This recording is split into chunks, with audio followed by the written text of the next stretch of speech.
तो मैं आपको सिखाने वाला हूं बच्चों क्यूबाइड के जितने भी फॉर्मूले हो सकते हैं वो सारा कुछ। तो क्यूबाइड में होता है volume, surface area, total surface area, lateral surface area, cuboid का डायगोनल होता है, तो वो हम लोग सब कुछ देखेंगे। कई सारे बच्चों को फॉर्मूला समझने में दिक्कत जाती है और कई सारे बच्चे क्या करते हैं, याद करते हैं। तो याद करना बहुत मुश्किल हो जाता है और आप याद करेंगे तो भूल भी जाएंगे। इसलिए चलिए देखते हैं कि फॉर्मूला को समझा कैसे जाए। तो चलिए सबसे पहले हम लोग क्यूबाइड का शेप देख लेते हैं। क्यूबाइड जो होता है कुछ इस तरह से होता है, उसका लेंथ होता है, विड्थ होता है और हाइट होता है। उसमें तीनों जो होते हैं वो तीनों अनइक्वल होते हैं, मतलब कोई भी इक्वल नहीं होता है। जैसे कि यहाँ पास L और B और H ये तीनों इक्वल नहीं रहेंगे। जब तीनों इक्वल हो जाएंगे तो वो क्यूब बन जाता है, ठीक है। अब इसमें क्या है, हम सबसे पहले देखेंगे कि इसका वॉल्यूम क्या है। तो किसी भी शेप का वॉल्यूम फाइंड करने के लिए उसका बेस और उसके बेस एरिया को और हाइट से मल्टीप्लाई कराया जाता है। वॉल्यूम का मतलब क्या होता है, वॉल्यूम का मतलब जगह लेना।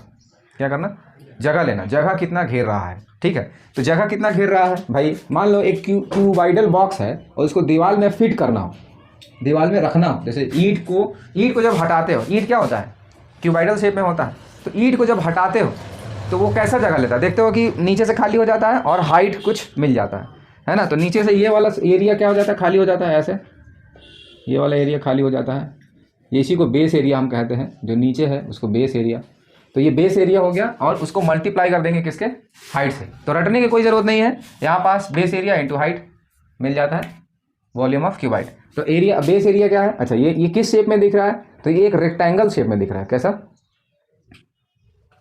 ये एक रेक्टेंगल शेप में दिख रहा है। रेक्टेंगल का होता है लेंथ और रेक्टेंगल का होता है विड्थ। तो एरिया ऑफ रेक्टेंगल फाइंड करना होगा तो क्या करेंगे, L इंटू बी, तो बेस एरिया मिल गया और उसकी हाइट से मल्टीप्लाई करा देंगे तो हमको क्या मिल जाएगा, वॉल्यूम, ठीक है ना। क्या मिल जाएगा, वॉल्यूम। तो volume of cuboid is equal to L B H, L into B into H, ठीक है। इस तरह से हम लोग वॉल्यूम ऑफ क्यूबाइड करते हैं। अब हम लोग करते हैं टोटल सरफेस एरिया, किसका, क्यूबाइड का। तो टोटल सरफेस एरिया फाइंड करने के लिए बच्चों हम लोगों को समझना होगा कि टोटल सरफेस एरिया होता क्या है। इसमें टोटल सरफेस एरिया मतलब ये वाला नीचे वाला एरिया, फिर ऊपर का ये वाला एरिया, ये भी, ये, और फिर सामने का, फिर उसके अपोजिट साइड का, फिर ये लेफ्ट और राइट, तीन चारों साइड का एरिया का जो सम करेंगे तो टोटल सरफेस एरिया मिल जाएगा। तो कैसे सम करेंगे इसी को समझना है हम लोगों को।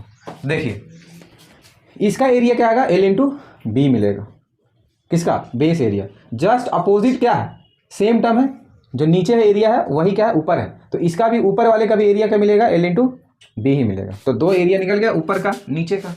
अब इस सामने वाले का एरिया फाइंड करने के लिए, ये वाला एरिया फाइंड करने के लिए, ये वाला एरिया फाइंड करने के लिए लेंथ है और विड्थ की जगह पे यहाँ क्या है, हाइट है। यानी टू डायमेंशनल है। अगर रेक्टेंगल सपोज करें तो L ये हो जाएगा और B यहाँ पास हाइट इसकी हो जाएगी। तो क्या हो जाएगा, L इंटू एच। जस्ट ये जो सामने है उसके पीछे वाला ये वाला भी है, तो ये क्या हो जाएगा, L इंटू एच, ठीक है।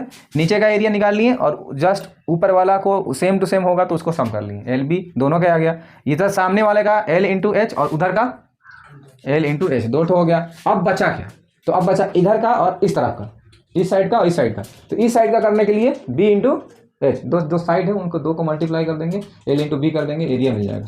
तो क्या हो जाएगा, BH, और ये वाला जो है BH, तो उधर भी क्या होगा, BH ही होगा। अब क्या करेंगे, इनको सम कर देंगे तो क्या आ जाएगा, 2LB 2BH, इसको अरेंज करके भी लिख रहे हैं, और 2HL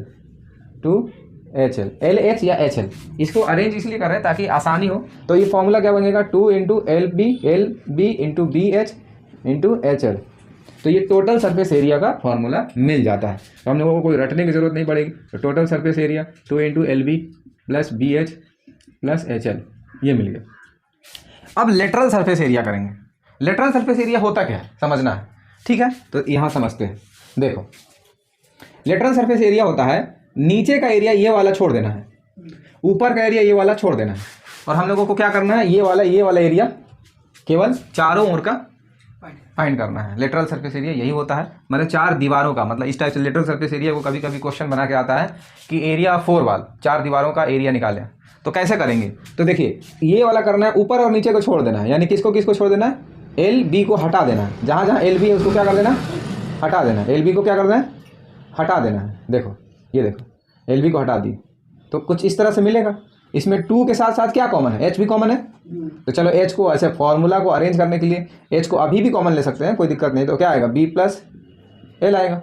तो इसीलिए लेटरल सरफेस एरिया जो होता है वो 2 इंटू एच या फिर 2 into L plus B into H. देखो h को इधर भी लिख सकते हैं, l को ऐसे अरेंज कर लिए, प्लस में है तो आगे या पीछे लिखो, कोई दिक्कत है नहीं। तो ऐसा करने से क्या हो जाएगा कि फॉर्मूला याद अच्छे से रहेगा, अरेंजमेंट रहेगा। पहले l फिर b फिर h। ध्यान रखना है 2 into L plus B into H. ये क्या हो गया, लेटरल सरफेस एरिया। अब हम लोग डायगोनल फाइंड करेंगे क्यूबाइड का। तो डायगोनल क्या होता है, देखो इस कॉर्नर से इस कॉर्नर का जो लेंथ होता है उसको डायगोनल बोलते हैं। और डायगोनल फाइंड करने का फॉर्मूला होता है √/L² plus B² plus H²। ठीक है, तो ये हो गया क्यूबाइड का, ओनली क्यूबाइड का फॉर्मूला। अब हम लोग क्यूब देखेंगे, क्यूब क्या होता है। ठीक है, तो इसको स्क्रीनशॉट कर लेना है बच्चों। तो अब बच्चों हम लोग देख रहे हैं क्यूब। क्यूब में होता क्या है कि क्यूब एक ऐसा शेप है जिसमें लेंथ और विड्थ और हाइट ये तीनों ही इक्वल होते हैं। यानी आप देखे होंगे घर में जो लूडो खेलते हैं वो एक कैसा शेप होता है लूडो का शेप होता है क्यूब, क्यूबिकल होता है। ठीक है, तो क्यूब क्या होता है देखेंगे, लूडो को देखेंगे, लूडो के ग्राइस को देखेंगे, है ना, पासे को देखेंगे, तो वो कैसा दिखता है, वो एकदम जो है चारों तरफ से इक्वल शेप का दिखता है, मतलब स्क्वायर शेप में दिखता है। उसका ऊपर वाला सरफेस भी स्क्वायर जैसा दिखेगा, नीचे भी स्क्वायर, सभी साइड स्क्वायर जैसे दिखेंगे। अगर डायग्राम में अगर लग रहा होगा थोड़ा इधर उधर तो मान के चलेंगे कि सब जगह इक्वल शेप का और उसका दिखता है। ठीक है, तो आइए देखते हैं क्यूब के बारे में, अच्छे से समझते हैं कि क्यूब क्या होता है। तो लेंथ के नाम पर यहाँ पास क्या हो जाएगा, लेंथ के नाम पर क्या हो जाएगा यहाँ पास a, b के नाम पे क्या हो जाएगा a, और h के नाम पे हम लोग क्या देखेंगे, a देखेंगे। अच्छा, मैं क्या बोल रहा था कि क्यूब को समझते हैं, नहीं क्यूबाइड को हम लोग समझ चुके हैं। तो क्यूबाइड के को समझने से क्यूब आसान हो जाता है। क्यूबाइड जो हम लोग समझे हैं वो क्यूब आसान हो जाएगा। तो क्यूब में क्या होगा, लेंथ विड्थ और हाइट तीनों इक्वल होगा। अब हम लोग जानते हैं, जैसे कि अभी हम लोग फॉर्मूला देखें कि क्यूबाइड था, अगर क्यूबाइड, देखो क्यूबाइड और क्यूब दोनों एक ही जैसे होते हैं, लेकिन क्यूब में क्या होता है कि स्पेशल क्या हो जाता है कि क्यूब के लेंथ ब्रेथ और हाइट तीनों इक्वल हो जाता है। क्यूबाइड में क्या होता है, तीनों अलग अलग रहते हैं, लेकिन फॉर्मूला एक्चुअल में वही लग जाएगा। देखना वॉल्यूम ऑफ क्यूबाइड क्या था, क्यूब तो निकालना, पर क्यूबाइड क्या था, तो LBH था। ठीक है, पर यहाँ LBH के नाम पे क्या, सभी इक्वल है, सभी इक्वल है, तो क्या करेंगे A करेंगे, तो क्या बन जाएगा A क्यूब। ठीक है ना, तो इस तरह से जब हम लोग क्यूब का वॉल्यूम फाइंड करेंगे तो A क्यूब आ जाएगा, क्या आ जाएगा, A क्यूब आ जाएगा। अब A क्या है, A एक साइड है, तो यहाँ पास साइड क्यूब भी कर सकते हैं, A क्यूब लिखिए या फिर साइड क्यूब लिख दीजिए, एक ही बात है। ठीक है, अब टोटल सरफेस एरिया करते हैं। टोटल सरफेस एरिया क्यूबाइड का क्या था, 2 into LB plus BH plus HL। ठीक है, अब LB BH HL सबके जगह पे क्या रखेंगे, A रखेंगे, क्योंकि LB A है, मतलब सब साइड इक्वल है। तो क्या करेंगे, यहाँ L इंटू B करेंगे, यानी A इंटू A करेंगे, यहाँ भी A इंटू A और यहाँ भी A इंटू A। तो यहाँ A² होगा, ये भी A² होगा और ये भी A² होगा। तो ये सब मिल करके क्या हो जाएंगे, 3A² हो जाएगा। और ऑलरेडी क्या चल रहा है, इसमें 2 चल रहा है, ऑलरेडी क्या चल रहा है, 2 चल रहा है, तो क्या हो जाएगा 6A² हो जाएगा।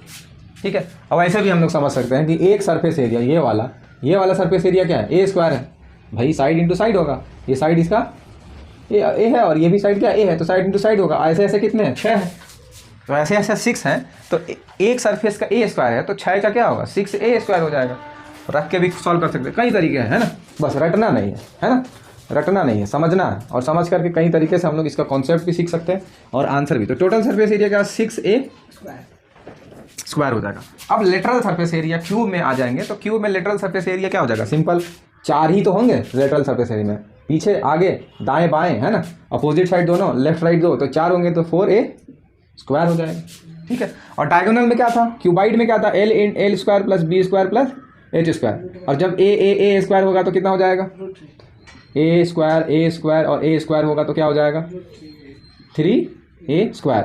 अब A² का पेयर बन रहा है तो क्या करेंगे, A बाहर ले लेंगे, ठीक है ना, और √3 हो जाएगा। पर हम लोग क्या करते हैं, इसको अरेंज करके लिखते हैं, तो क्या हो जाता है √3 इंटू A याद रहे हमेशा बाहर रहेगा। तो क्यूबाइड के हेल्प से क्यूब का सभी फॉर्मूला हम लोग जनरेट कर लिए, फाइंड कर लिए। ठीक है, तो इस तरह से जितना भी क्यूब का होगा ऐसे आप प्रैक्टिस करेंगे कि क्यूब का फॉर्मूला कैसे जनरेट किया जाए तो बेहतर होगा, याद नहीं करना पड़ेगा। ठीक है, तो अगले वीडियो में हम लोग ऐसे ही कुछ बेहतरीन टॉपिक के साथ मिलते हैं। समझ में आया हो तो लाइक कर देंगे, सब्सक्राइब कर देंगे। Thank you.